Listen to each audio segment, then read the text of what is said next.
Welcome everybody. We will start in a few seconds. We will give some time so people can get into this virtual space.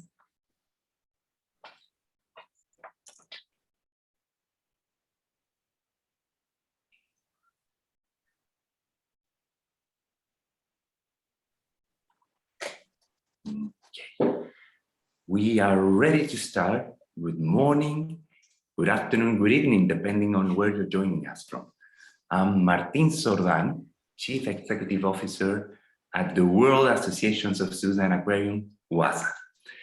And you're welcome to the fifth and final webinar of our series, WAZA Sustainability Webinars. So throughout the year, we had a number of sessions, 4 of them, on different sustainability topics. We covered how to deal with single-use plastics, how to source sustainable forest products, as well as how cutting CO2 emissions and sourcing sustainable palm oil at our institutions. These webinars were run by several members of the WAZA Conservation and Environmental Sustainability Committee. We're very grateful to all of them. And luckily, we have recorded all of these sessions and they are freely available at the WAZA website. We will be sharing in the chat the link of where you can find all of these recordings. Thank you, Paula, for sharing that on the chat. She has already done that. So to support our sustainability initiatives, WAZA has worked on a number of resources that cover each one of the topics that I mentioned. And all of them have a short guide. We have a different short guides, and we also have the strategy that we will be discussing today. And all of this with the aim to help zoos and aquariums to adopt best practices based on the experience of all the WAZA members who kindly have contributed with their knowledge. These resources are also available at the WAZA website in a number of languages. Thank you to all of those who have helped us to translate. And we're always open to receive more help to translate into new languages. So if you want to help us with that, please write to the email secretariat@waza.org. We are excited to share that we're also working on a short guide on reducing, offsetting, and measuring carbon, which will be released early in the upcoming year. The WAZA Sustainability Agenda has already covered a number of the United Nations Sustainable Development Goals. Through our previous webinar, we have touched on several of the SDGs, going to number 12 and 15, which are responsible consumption and production, climate change, life below water, and life on land. But there are more SDGs that zoos and aquariums can work towards too. And for that reason, I'm particularly happy to introduce Karen Fifield, who is the Chief Executive at Wellington Zoo, member of the New Zealand Order of Merit, WAZA Vice-President, and lead author of Protecting Our Planet, the WAZA Sustainability Strategy. Karen will be hosting this webinar and talking us about the work that we, as progressive conservation organizations, can do to support the Sustainable Development Goals. Welcome, Karen. Kia ora, everybody from New Zealand. Thank you, Martín. Welcome everybody to this webinar tonight. We have some amazing speakers and we also have a video from Sao Paulo Zoo, which we'll be showing as well. So what we're going to do is take you through a bit of a refresh about the strategy, and then Dr. Ox Lennon and Dr. Mark Penning will be presenting, and then we'll have the video. We'll also be having time at the end of the presentations for questions and answers. So please put those in the chat. And we can have a look at those as we go forward. It's really exciting for me to be finishing 2021 doing all of this amazing work for sustainability that WAZA's been doing. And as Martín said, the committee has been very active. And, you know, we're very grateful to have Mike Barclay as our chair. And I think the committee has been incredible, the amount of work that they have really pumped out for the members of WAZA. So tonight is really the culmination of all of this work and thinking about what does the strategy do to help our members take action for sustainability. So before I give you a bit of a refresh of that, I would like to particularly thank the writing team for the strategy. They came from right across the globe, as our members often do, for all of these working groups. And it took us a couple of years to write this strategy. So I do want to thank them for all their input and the effort they gave to it. So I'm going to share my screen. And I'll just go over here.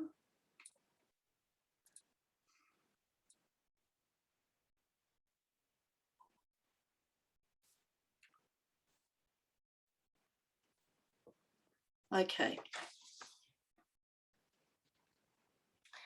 So this is really just, I just wanted to run through, first of all, about the strategy itself. And I'm not sure how many of you who are on the call actually have looked at the strategy yet, but I would really encourage you to do that and download it from the WAZA website. It is not a printed strategy, it's an online strategy.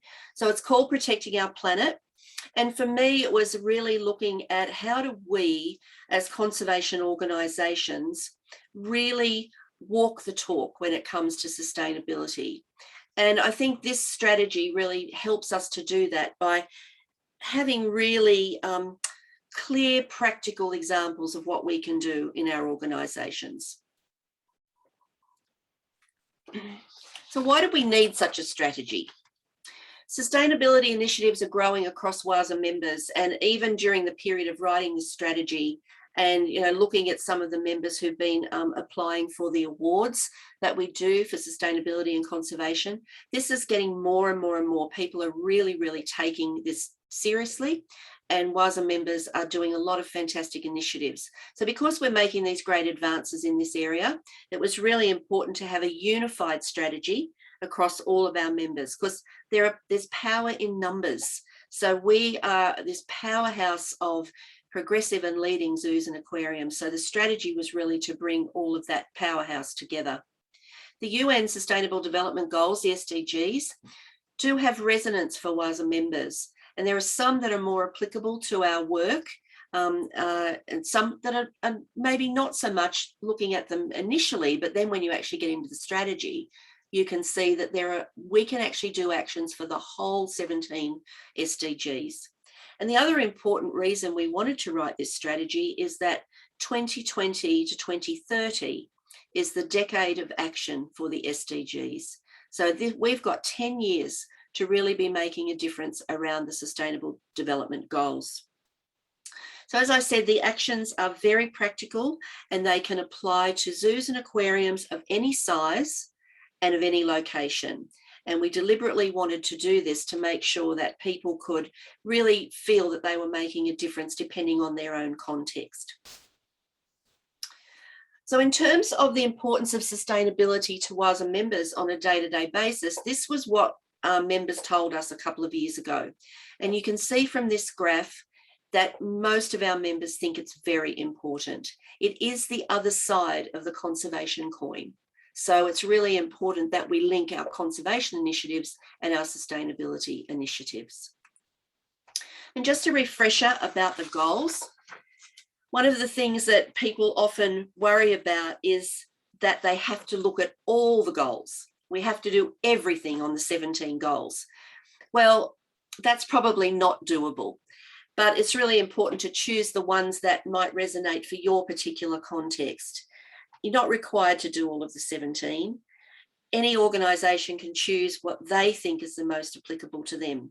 But obviously, when we look at them, life on land, life below water, climate action, responsible consumption and production, and probably quality education are really the highlights of what we do day to day in our organisations. So WAZA members also told us these were the SDGs they were going to focus on in the next 3 years. So life on land, life below water, climate action, responsible consumption, and quality education. This is what people were thinking about at the time that we wrote the strategy. And this may have changed, but I do think that climate action is not going to go away. We're going to be doing more and more and more around climate action. It's really interesting too. I was talking to Nick de Graaf from ZA, so there's Zoo and Aquarium Association of Australasia, and not only organisations within the ZA region looking at SDGs, but Nick was telling me that our regional association has now put this requirement into our accreditation for sustainability. So it's really about showing that the zoos who are members of ZA are committed to working towards the SDGs. So even the regional associations or the national associations can think about how they want to support their members in terms of the SDGs. And then the last slide I've got is really about, is actually about how do you access this? So Protecting Our Planet is available on the WAZA website in 10 languages. I really want to say a huge thank you to Paula at the WAZA office and all the members who helped us with this translation. It is so amazing to have 10 languages for this very important document for our community. And I also want to say that the strategy really supports the other sustainability guides on the WAZA website, as Martine has mentioned. So if you go to the WAZA website, you can have really practical advice about really increasing your sustainability outputs in your organisations. And now to our speakers.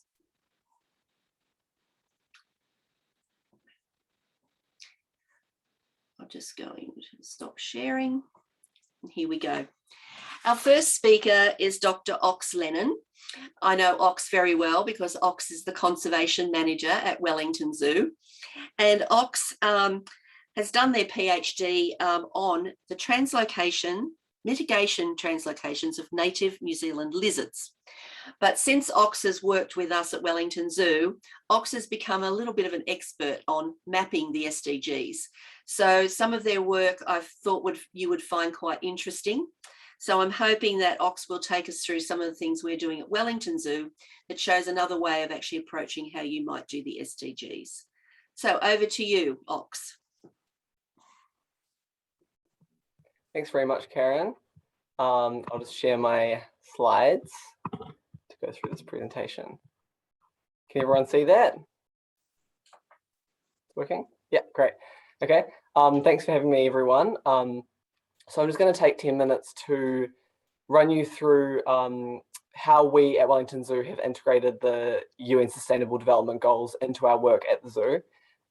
We're partway through this process, so I'll show you what we've done so far and what we're planning to do next. And it might be of interest to anyone who is sort of feeling a bit overwhelmed by those 17 goals and how could they act towards those. It gives you a bit of a direction that you could take or something you could take as a starting off point to make it your own.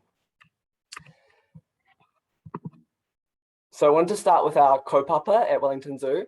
Kaupapa is a Māori word which means, well, it's got its own special meaning, but it kind of means ethos. So it's an underpinning idea of why we do things at the zoo. And our kaupapa is me tiaki ki ora. And that translates in English to, we must look after the environment so all things will flourish. So I just wanted to start with that because at Wellington Zoo, that kaupapa can underpin everyone's work and everything that we do at the zoo. So it underpins this Sustainable Development Goal work, and everyone that will work on the Sustainable Development Goals, be it a keeper or the chief executive, can come back to that kaupapa and use that to ground their work and know why they're doing what they're doing. So I'm going to talk you through this process that we've gone through in order to integrate the Sustainable Development Goals. And I thought I'd just start by showing you what we've done so you know what we're going to go into. So we started by selecting the Sustainable Development Goals we wanted to focus on. Then we used mind maps to jot our ideas down. Shortlisted from those mind maps the ideas we wanted to focus on. Used focus groups to refine those ideas. Then with the stage that we're at now is measuring our current actions towards those targets and setting baselines. From the baselines, we'll use that to design targets of what we actually want to meet. Then we'll take action to meet those targets, and then we'll cycle back to the shortlist to continue choosing new things to work on. So before I got to Wellington Zoo, this strategy was developed for conservation at the zoo. And it's from 2020 to 2023. And one of the pillars of the Wellington Zoo conservation strategy is integrating the UN Sustainable Development Goals. So it's set up very strongly in our approach to what we're doing in conservation. And these 6 goals were chosen: life on land, life below water, climate action, sustainable cities and communities, quality education, and responsible consumption and production. Now, that happened before I arrived at the zoo, but the way that they were chosen was through a materiality matrix. So we did some analysis to look at what was important to our people, our staff and our board members, and what was important to our stakeholders, so our community, our conservation partners. And out of that, we got those 6 were highly important to both groups. Partnership for the goals was also came out as quite important, but we decided not to include that one because it's also included in the other ones. So we haven't put it as its own goal, but we work in partnership through the other sustainable development goals. So the next step after choosing the goals that we were focusing on was to come up with ideas. And I've just put this warning here. There's going to be a really complicated slide next. This is how I thought I would come up with ideas. You don't have to read it properly. I just want to show you the process I went through. So that's what that looks like. So this was my way of sort of coming up with ideas for what we could do for each of these sustainable development goals. So I developed it by thinking of ideas myself and also by consulting with some people that were also working on sustainable development goals. So Nick DeGraff and Kiam Yoon gave me some tips. I talked to some members of the, or some workers at the local city council as well, to come, and also some subject matter experts from the zoo. But what I did essentially for this with my map was I put the 6 goals on the map, and then I, for each of them, put it's from the UN Sustainable Development Goals text itself. I went through and I selected the ones that could be implemented at a zoo level. So not all of them can. Some of them are kind of like written for country level implementation, but the ones that would work I put on here. And then I also used the WAZA Sustainability Strategy.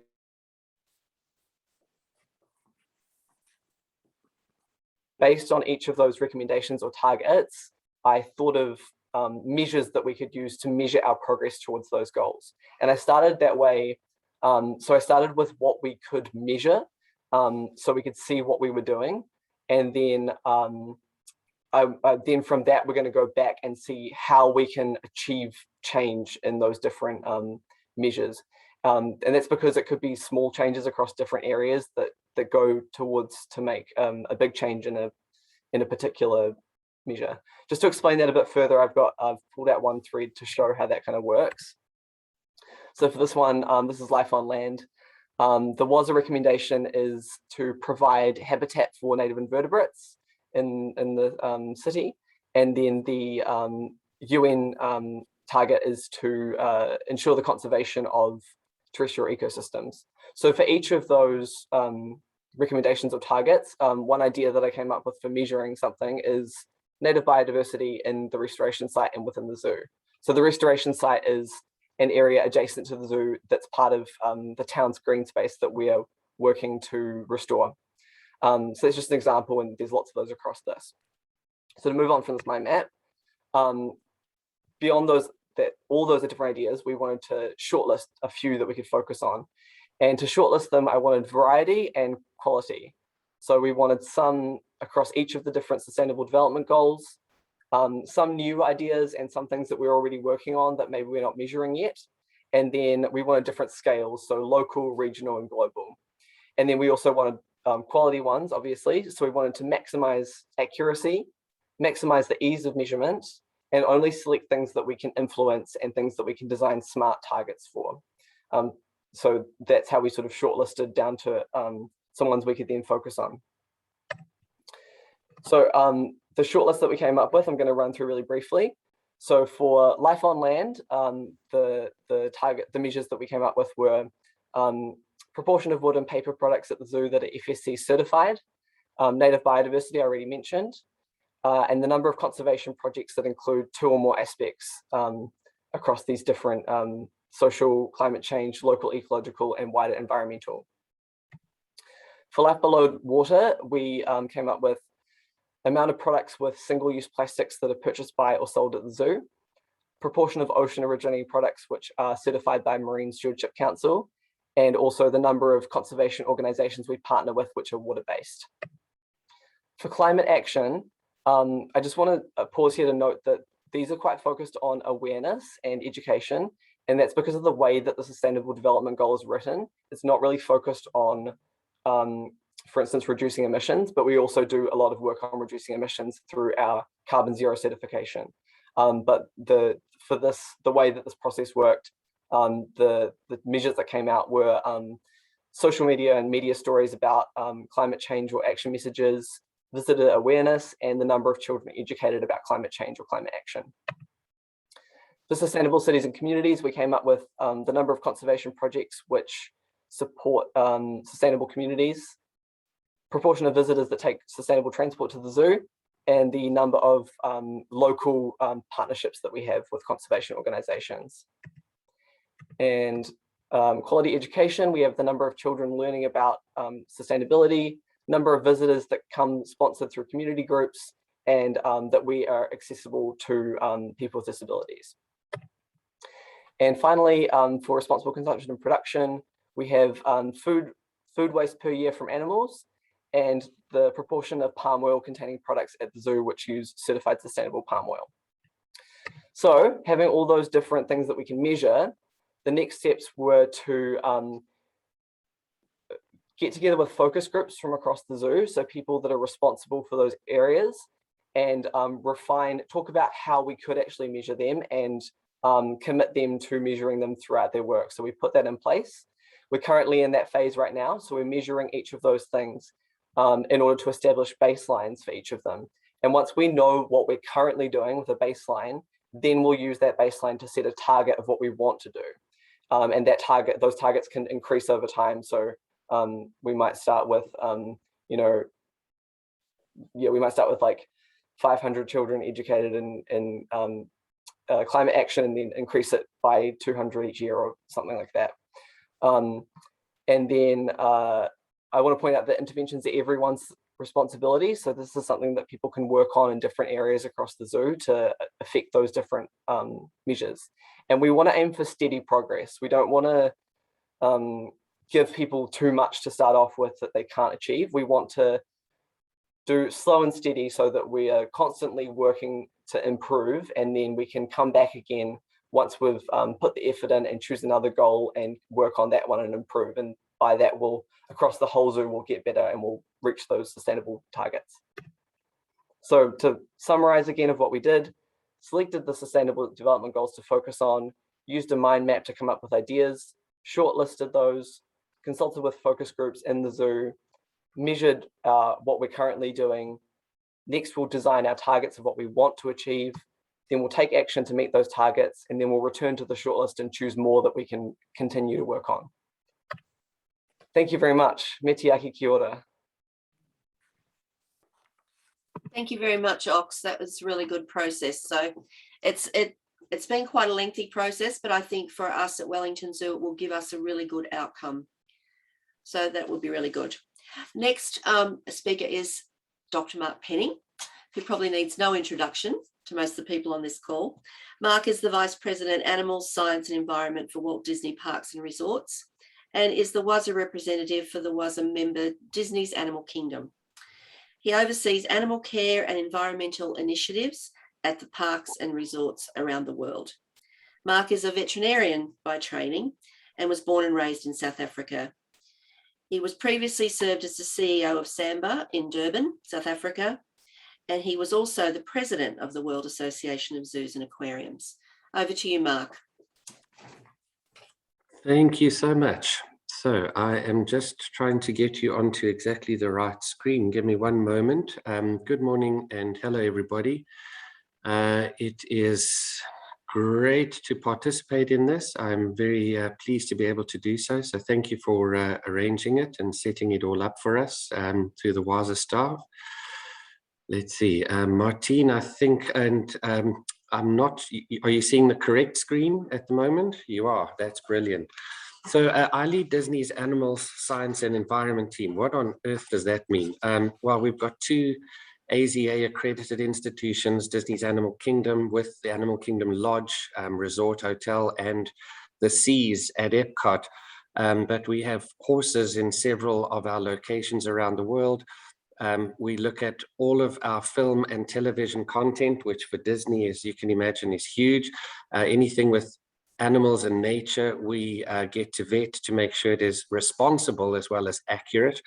And then conservation programs around the world and environmentality and how we think about sustainability for the whole company, not just for Animal Kingdom. But I thought you might find this helpful in just building a framework. I don't want to start without at least mentioning something about what happened at the COP26 conference in Glasgow recently. I'm not sure how familiar you all are with it, but if the key outcome, or the key goal rather, for this particular meeting was to limit the future warming of the planet to 1.5 degrees C. And I wanted to call out two really significant things that happened at this meeting, because they are cause for great optimism as far as I'm concerned. Firstly, and for the first time, nature is actually on the table now. We are now specifically talking about wildlife and biodiversity, not just nebulous references to climate, which is really good. Well done to the UK for making that happen. And secondly, there's very clear recognition now that, yes, governments around the world have got a really important role to play in getting us to that target, and they've committed to do so, but we all know that that is not enough. Governments alone are not going to get us to that 1.5. Companies are having to step up as well. And the biggest companies in the world are announcing very ambitious environmental targets, just like Disney. More than 660 companies have made the net zero commitment with SBTi, which is pretty remarkable. And you ask why? So for us at Disney, to have a healthy business, you need a healthy planet. And the company is very serious about our commitment to the environment. Around the world, hedge fund managers representing nearly 500 private institutions, controlling over $130 trillion in assets, promised in Glasgow to align with the goals. So that's pretty impressive. And that's not all. There's a third leg to this. Philanthropists, for the first time, are now well and truly on board as well. Jeff Bezos very publicly announcing $2 billion specifically to protect wildlife and wild places. And David Bonderman, another $1 billion, and several other folks, just incredible. And you combine all three of those things together, I think there's some wonderful opportunities ahead of us, and certainly reason for hope. Now, when you look at all the sustainable development goals, you got to scratch your head and say, where on earth do I start, right? You need some kind of framework for your zoo and aquarium. It doesn't matter how big or small you are, you just need some kind of framework to start with. So my suggestion is start with something like this, where you're talking about emissions, greenhouse gas emissions, of course, water, we combine oceans, and I'll show you why in a minute, waste, materials, and then sustainable design. So I'll talk about each one of those as we go. So when you're talking when you're talking greenhouse gas emissions, you want to follow a hierarchy, and I think this is really important. You start off with avoiding them as far as possible. And this is a sustainable design issue, and we don't think of this enough. So a good example of this is, if you're in a hot place, design whatever you're doing, exhibits, buildings, whatever the case may be cool and to require less cooling. Or if you're, in a cold climate, design it to be warm, so you need less heating. It's really not hard, but we don't get this right too frequently. Once you have looked through avoiding emissions, and it's inevitable there's going to be something, well, then you want to reduce them. And you do that by cutting out what you don't need and by finding efficiencies. So LED lighting everywhere, it's really simple. Variable speed drives on pumps in aquariums, that's an obvious one. But simple behavioral things like just keeping the doors closed and turning the lights off when you go home. Try talking to folks running the merchandise outlet and telling them it makes more sense to keep the doors closed to save electricity than leave the doors open and create a welcome environment for guests to come in. That's an interesting conversation. All right, after reducing, you then look at how you might be able to replace with lower carbon energy sources. So think there that instead of using coal, or depending where you are, you're probably using coal generated electricity. Think of how you can get to solar or wind. Can you get access to biofuel? Here at Disney, we have been running for some time until recently all of our 400 buses on a renewable fuel mix that comes from the vegetable cooking oil from our restaurants. Just ideas like that. And then lastly, you look at investing in sustainable climate solutions. And some people poo-poo this, but this is a really important instrument. It's a very credible instrument. And the way I like to think about it is this is not greenwashing as long as you do those other three things that are up there and you can demonstrate it, right? If you're only doing this and ignoring everything else, that's called greenwashing. Once you've thought about it in that way, then you start picking out specific targets. Things, can you set a net zero goal? Can you get to 100% zero carbon electricity, for example? Do you have access to biofuels, etc.? And if you really want to get fancy, start thinking about scope 3 goals. I'm not going to go into that, but boy, that's my current world I live in, and it's very complex. Moving on to water and oceans. This is going to sound really obvious, but again, start with avoiding, right? It's a similar hierarchy. First, avoid. When we build, we tend to love fountains and water features, waterfalls and all those things that just look pretty and send potable water up into the air to disappear. Do we really need to do that? Start thinking about that and using, avoiding that water use firstly. Then secondly, is saving. So there, can we use grey water for irrigation? Can you link up dual plumbing so that you use grey water to flush toilets and not potable water, things like that. And then thirdly, you want to protect your water source. You want to step back and think really carefully about your district. I'm not, whether you're a municipality or a private entity, just think about what the watershed looks like in your part of the world and how you can protect it at a local level. I mean, it's a bigger issue than just your institution, but it's something that is very rewarding when you can contribute in a meaningful way. Then, of course, you can set yourself specific water savings targets. And then we like to include sustainable seafood in this. And you can imagine our business is enormous. We've got entities all over the world, and sustainable seafood is one of those things that is a journey one goes on. And I want to show you this because it just goes to show that if you really want to do something, you can. So we started this journey back in 2014. We struggled in some parts of the world to actually find sustainable seafood programs. Everybody knows Monterey Bay and the program developed there.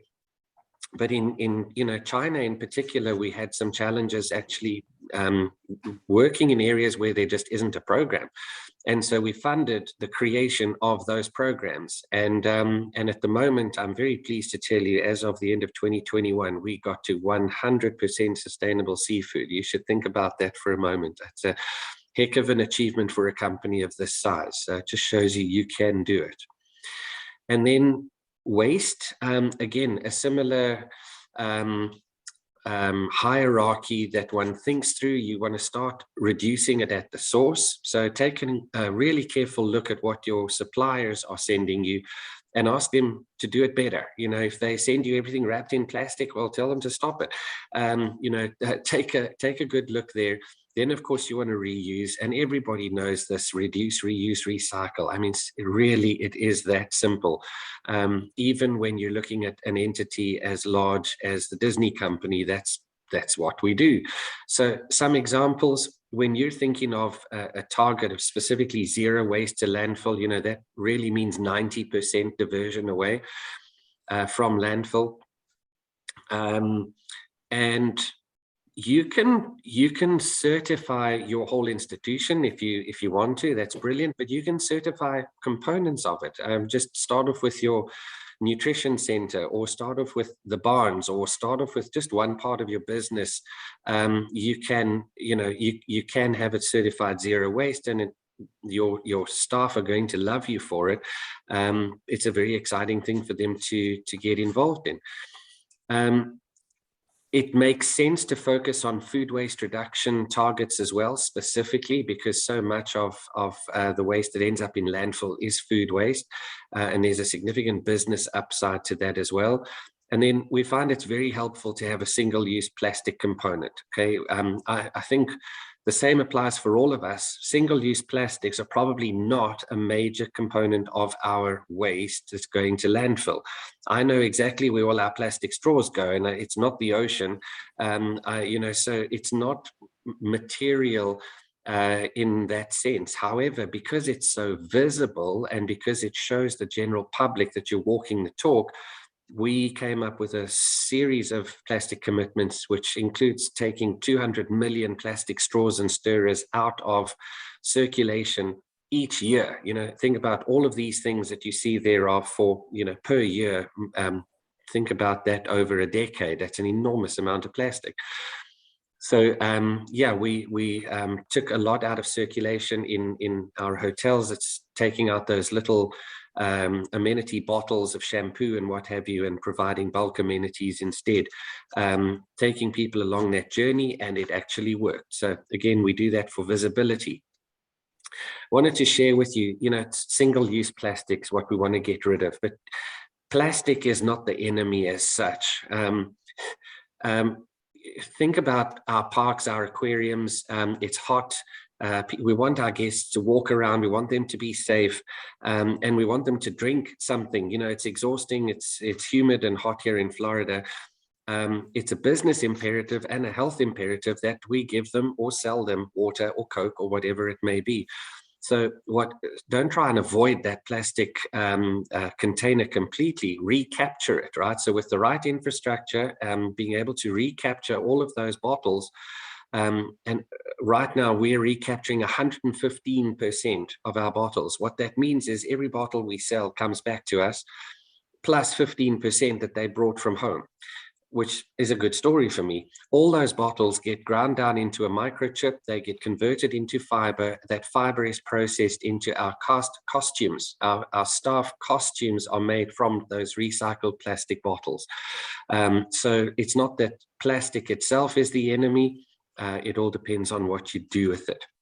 Then when it comes to materials, it's all about certification. There's no hierarchy as far as I'm concerned. It's all certification. And there you're looking for either recycled content or from a sustainable source. And that applies to paper, wood, palm oil, palm kernel oil. Think about Disney and all our hotels. We look at textiles in the same way.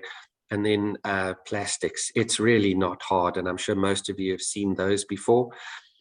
So pick out whichever you want. And then lastly, it's that sustainable design, right? It's starting off with the right framework or the right frame of mind that says, I am going to design to net zero. Because when you start there, you correct a lot of the problems down the line.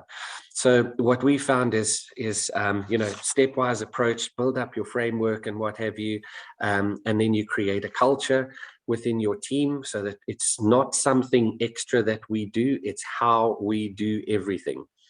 And then celebrate all your accomplishments, get everybody on board. And then this industry is changing so fast every day. So keep looking ahead, looking for new options and new ideas. And Karen, there you have it. Back to you. Thank you very much, Mark. What an amazing list of achievements for Disney. That some of those numbers are just enormous. So well done to you. We now have a video from Sao Paulo Zoo. It's narrated by Carolina de Marquedo Pinto. She's the coordinator for the integrated management systems at Sao Paulo Zoo. She's also a member of the Latin American Association of Zoos and Aquariums Sustainability Committee. She couldn't join us today, but the 4-minute video that she's provided us gives you a really good idea about how they're approaching the SDGs. Thank you, Martine. Hello everyone, my name is Carolina de Macedo Pinto. I'm a biologist and environmental manager of São Paulo Zoo Park Foundation. Today I came to present you the activities performed by São Paulo Zoo that is related to the Sustainable Development Goals. But first, let's get to know some information about São Paulo Zoo. Institution founded in 1958 in São Paulo, Brazil. It had received more than 90 million visitors since it opened, the biggest zoo in Latin America. Active participant in conservation programs of endangered fauna.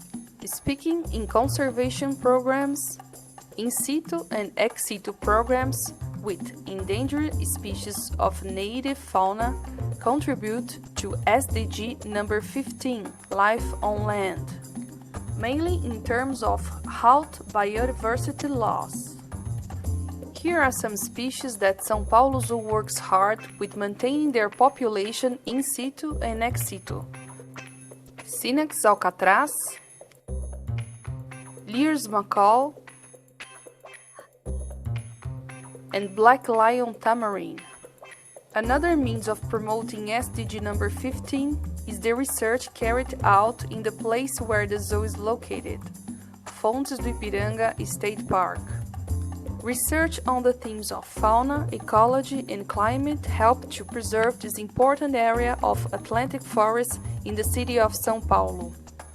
Another way that São Paulo Zoo contributes to promoting the SDGs is the ISO 14001 certification, which the zoo held from 2006 to 2021, allowed the management of negative impacts of the environment generated by the activities.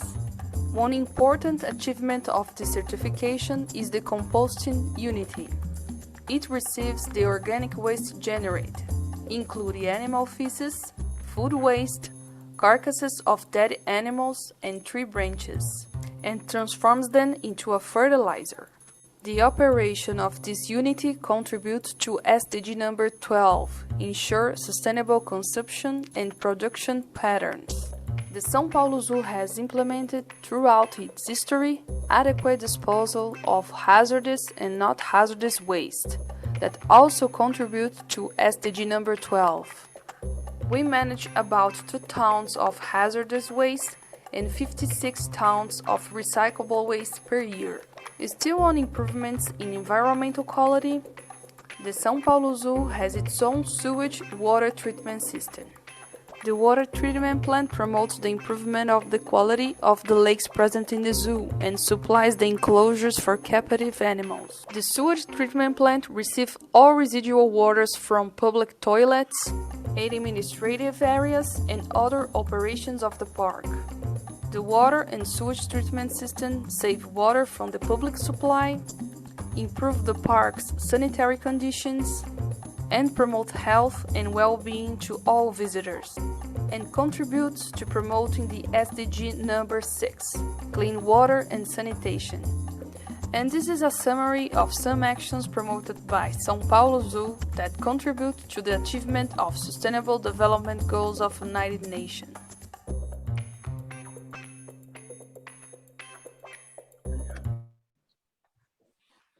Thank you, Carolina, for that video. Please, if you have any questions for our speakers, please put them into the chat so we can have a look at those. But I've got a couple of questions for Ox and for Mark to get the ball rolling.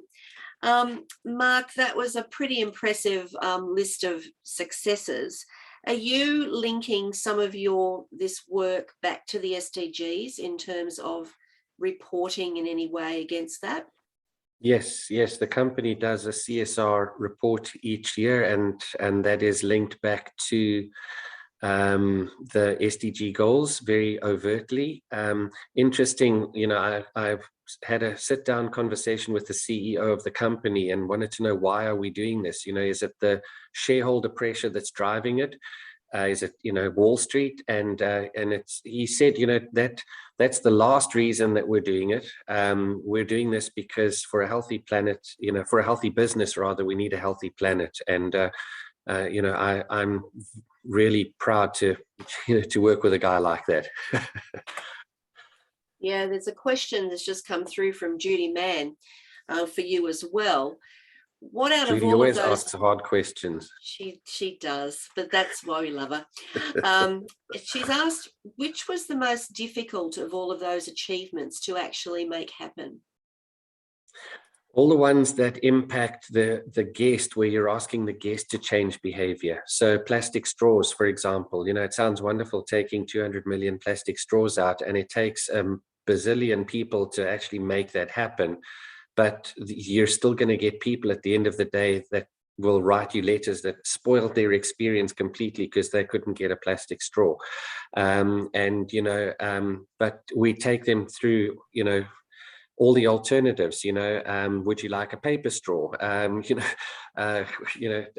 Yeah, it's funny, but the behavior stuff is hard. I think behavior change is really hard on any kind of scale. I'm sure you've all experienced that too. Yeah, it's the human condition, isn't it? I mean, we're seeing it even now with COVID and people's reactions to what they have to do. And obviously the increase in plastic, you know, due to COVID has not been a good thing for the planet either. No, and these darn face masks, right, that we've had to rely on to such a great extent. That's right. That's right.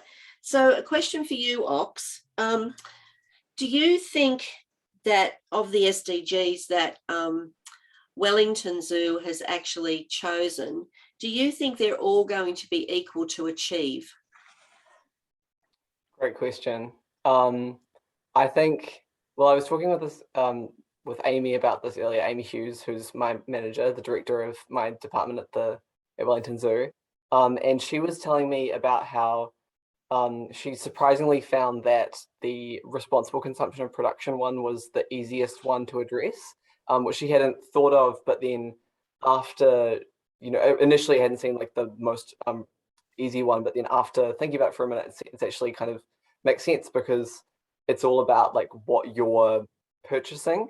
So that kind of thing is like, or what you're, you know, selling to people. So you're really responsible for what goes into that. Whereas something like life on, if you're trying to influence biodiversity in the restoration site, for instance, you have some control over that, but then there's lots of other things that affect that, like, you know, the neighborhood predator trapping program, the air quality, you know, what the city council decides to do with the green belt, all those sorts of things go into it. So yeah, some are definitely harder than others and some are easier.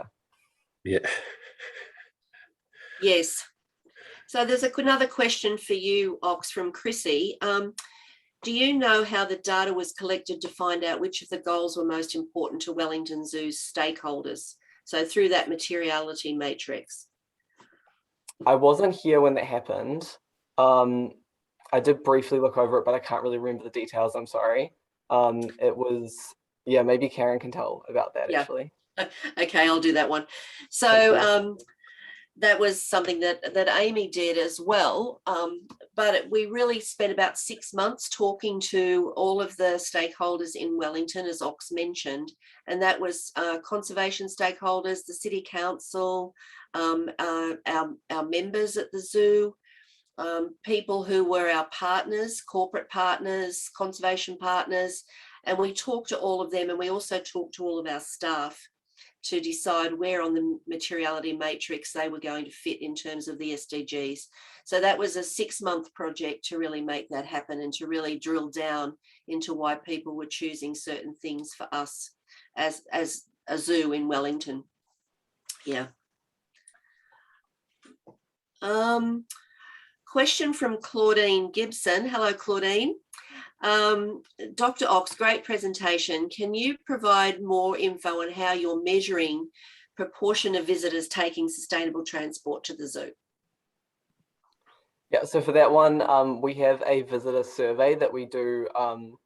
We have our volunteers ask a selection of people that come in a survey, and we've added an extra question that's how did you reach the zoo today? And then we'll count the ones that are sustainable. So buses, bikes, walking, electric vehicles will count as sustainable. And then if they came in a car or I guess a motorbike, then we'll count that as not sustainable. And then we'll use that to figure it out. That one's one of the ones that we have less control over, to be honest. So we have some things we can influence, like for instance, the bus route that went to the zoo directly was initially cancelled by the bus company that the Greater Regional Council hired to run the buses, but we managed to convince them to put it back on again, which was really nice. But we have less control over other aspects of it, but I still wanted to include it. We're actually going through a huge transport process in Wellington at the moment, and I saw the mayor at a function earlier tonight, and I said to him, now this light rail's going past the zoo, isn't it? He said, yes, but not next year, Karen. I said, I didn't expect it to, but that would be fantastic. So those sorts of options in the future would be brilliant. Just in terms of what we did in terms of the stakeholders, Amy's just written a comment here. Just so I'll just read what she said. It's a very simple survey. What was important to our stakeholders now and what would be important in 2030, and what they thought was important to the zoo now and what would be important to the zoo in 2030. We held workshops with our staff with similar questions. Yeah. Martine had a question talking about behaviour change. And I think this is valid, and I don't think we would say SDG this or SDG that. So Martine said, how challenging is it to communicate to visitors about the SDGs? Is it easier to talk about sustainability rather than talking about UN SDGs framework? And would there be any value to talk about sustainable to visitors mentioning the SDGs? So I'll put that one open to both of you. Ox, after you. So would it be valuable to use the UN SDGs to share the message? I don't know. I think it's best to go with simple messaging. So if it's something that they haven't heard of, I might avoid it, because like even the word sustainable, like we all understand what sustainable means, but for some person that doesn't work in this area, they might say, what is sustainable? So like you need to be really simple, snappy, and give them a message about what we're doing that they can understand and what they can do as well. So I probably wouldn't, if I was the one deciding exactly how to do it, I probably wouldn't aim to put that right in our visitor messaging, probably. But I'm not the common person. I'm right there with you. I think we got to keep it simple, and it's not something that you do every day. If it's not something you deal with every day, it takes some getting your head around, right? And there's the added complication that there's another acronym that is quite similar that refers to rather more embarrassing things that might come up, that people are going to wonder, what on earth are you talking about? No, let's not go there, right? I'd keep it simple, and we just talk about doing the right thing, because that's what we need this planet to be like and what we want for our next generation. I think that's right. So we understand the frameworks. But you've got to understand our visitors might have 3 children that all want ice creams, and they're not going to be in the mindset to take in what's an SDG. So it's really about talking about FSC timber, like we use FSC logo everywhere. So they're getting that message all the time. Right. And so they can actually think about, I can do that. I can buy sustainable wood and paper. Yeah. And Karen, if I could just add to that, I've got to say that what I feel is most important for all of us on the call moving forward is that we have messages of optimism to share, because there is just so much doom and gloom. The media doesn't help. Social media is a train smash. And where are people getting their information from? I mean, it's got to be us to some extent. And we've got to have messages that it's going to be okay. Otherwise, people give up and develop this very fatalistic mindset that it doesn't matter what I do because we're all doomed anyway, and that just can't help anybody, right? That's right. Yeah, that's right. It's got to be about hope, right? And I think the point you made about some of the things that were happening out of COP is really, we need to start talking about hope. And I think, you know, some of the programs we're doing, like Reverse the Red, really talks about a hopeful situation. So, you know, rather than thinking about the red list, think about we're going to reverse the red and make a green list. So how do we actually do those things in a hopeful way? One of the things that last year when we launched the strategy, the director of the SDGs from the World Business Council for Sustainable Development, James Gomez, mentioned in his talk that businesses really struggle with SDG life below water. That's the one when they've done all of their assessments looking at how SDGs go across members of the World Business Council. That's the one that's the least well done. Do either of you have a sense of how we as zoos and aquariums can actually help businesses to do life below water a little bit better? Do you want to take it again, Ox? No. So Karen, did you mean you mean actually protecting what is in the ocean, right? As a or rivers, yeah. Rivers, yeah. So I guess you know, I mean, the way we've tackled it is looking at firstly whatever is being taken out of the ocean, let's do it on a sustainable basis, and there's a whole lot of tools available for you to do that.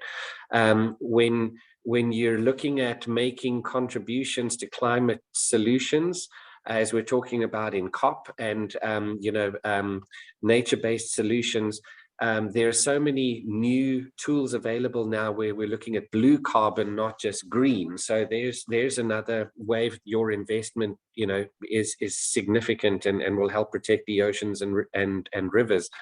I think it's better set up for oceans than rivers. But then it comes down to wherever you are. Remember, I said you should try and take a look at protecting your watershed. And what does that mean? So that's a very localized issue. And it's easy for you to figure out what are the major challenges in the watershed in your area. You know, here, so here we're in Florida, we depend on an aquifer. And the major issue is that firstly, it's oversubscribed. And secondly, we have all sorts of agricultural runoff that, you know, causes havoc on the coast. So it's killing seagrass beds, and manatees are struggling. So it's very easy to figure it out at a macro level. Then you develop an education program to deal with that specific issue. It's just, I feel you have to deal very specifically with the area that you're in. That's right. And Judy's just commented that one thing we can do is share the science and inspire people to look after animals that are in the water that they may not see. Yeah. Kelsey has asked a question, but I think we may have answered it for Kelsey. That was about, do we do anything linking the SDGs for promotional activities, or is it largely an internal language? And then talking about, is marketing involved in your programs? And really, how do we make this wonderful progress a mainstream conversation in all areas? So we sort of talked about that, about talking to people about things they can do. Is there anything else you'd want to add to that? Like, how do we make this a mainstream conversation for our communities around sustainable behaviours and actions? It's all about sharing the message with our visitors and then with our partners as well. So it could be city councillors or businesses that we deal with when we ask them to commit to the same things that we're committing to, for instance, sustainable palm oil. So it's really through all of our dealings, but especially through sharing the message with our visitors, because that's a big part of what we do at the zoo, or at all zoos and aquariums. Yeah. Okay. Yeah, I think well, for us, oh, Mark, sorry, Karen, just very quickly now, for us, yes, it's about celebrating the magic of nature, and celebrate. It's a positive message, and we all do our little bit that contributes to protecting the magic of nature. yeah, saving wildlife and wild places, isn't it? And actually having some fun doing it. Yeah. So hopefully I hope you've all enjoyed this seminar or this webinar tonight. And I thank you again, Mark and Ox, for your contribution to this. Mark, I know you were up at 4 a.m. Ox, I know you're up at 10 p.m. Martine, thank you, and Paula and the office staff for helping us put this together. Thank you all for joining us. This is being recorded, so it will be available on the WAZA website. But thank you all again for joining us, and I wish you all the best in your sustainability journeys. So thank you very much for joining us, and enjoy the rest of your day or evening. Thank you. Thanks very much. Kia ora.